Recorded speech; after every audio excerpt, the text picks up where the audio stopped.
Okay,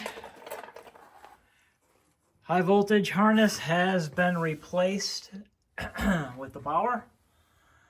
As you can see, there it goes. Not as pretty as I wanted it, but it is replaced.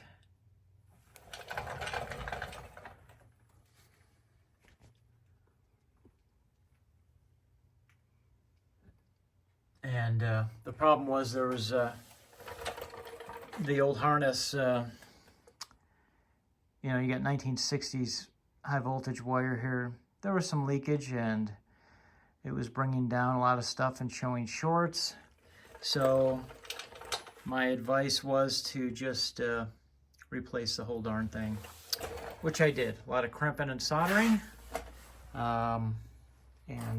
Hopefully this will fix most of the problems that are going on here.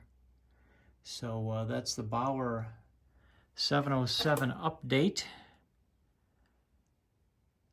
And as you can see, nothing's changed up here. That's 980 AM stock.